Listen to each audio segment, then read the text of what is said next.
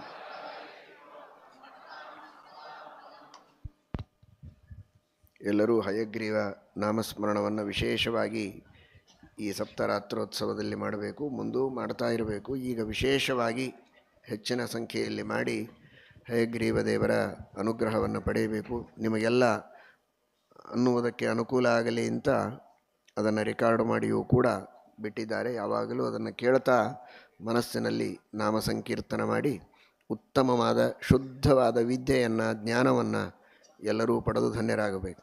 ಬೋಲೋ ಹಯಗ್ರೀವ ಭಗವಾನ್ ಕೀ.